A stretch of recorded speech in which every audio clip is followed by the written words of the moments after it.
Shalom warga kerajaan. Saat ini kita akan sama-sama belajar tentang kebenaran firman Tuhan. Langsung aja kita baca di 2 Korintus 12. Kita baca ayat yang ke-9 dan ayatnya yang ke-10. 2 Korintus 12 ayat 9 dan 10, demikian firman Tuhan. Tetapi jawab Tuhan kepadaku, cukuplah kasih karuniaku bagimu, sebab justru dalam kelemahanlah kuasaku menjadi sempurna. Sebab itu terlebih suka aku bermegah atas kelemahanku, supaya kuasa Kristus turun menaungi aku. Ayat 10. Karena itu aku senang dan rela di dalam kelemahan, di dalam siksaan, di dalam kesukaran, di dalam penganiayaan dan kesesakan oleh karena Kristus. Sebab jika aku lemah, maka aku kuat. Bapak Ibu yang dikasihi Tuhan, menarik kalau kita belajar dari Paulus ini. Paulus dia katakan bahwa di dalam kelemahanlah dia mengharap kuasa Tuhan itu akan bekerja di dalam hidupnya. Nah, kalau suka dengan sharing saya di saat ini, saya mau sampaikan kita harus belajar bersabar dalam pengharapan. Nah, kalau kita lihat tokoh-tokoh di Alkitab, kita belajar dari Musa misalnya. Dia orang yang pernah ada di istana, kemudian dia pernah ada di padang gurun. Kita pernah belajar juga dari Ruth. Dia seorang janda yang biasa. Dia hidup di pengasingan, tapi pekerjaannya setiap hari kumpul jelai-jelai, bekas-bekas jelai. Tapi pada akhirnya dia ketemu dengan Boas. Kita juga pernah belajar tentang bagaimana kisah Yusuf ketika dia dari kecil dibuang.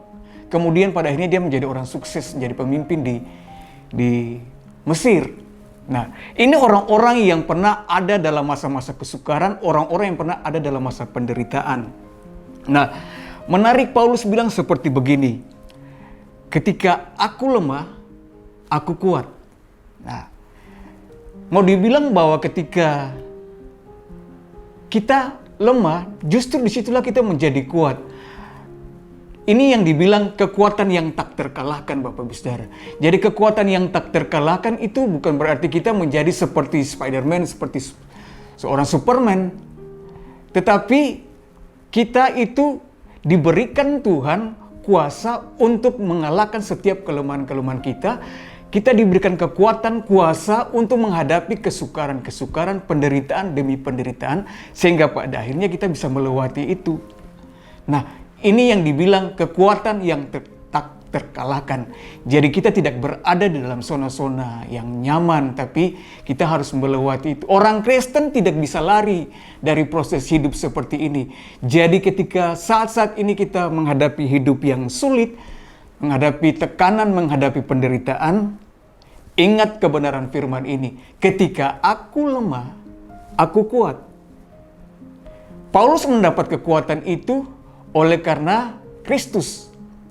Dalam Korintus pasal 12 ayat 9 dibilang begini, cukuplah kasih karunia itu bagimu, sebab justru dalam kelemahanlah kuasaku menjadi sempurna.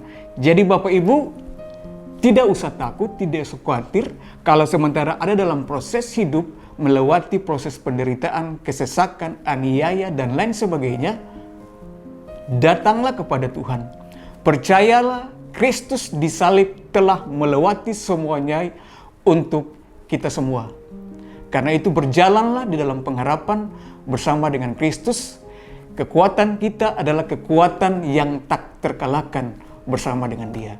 Tuhan menyertai dan memberkati Bapak Ibu. Haleluya. Amin.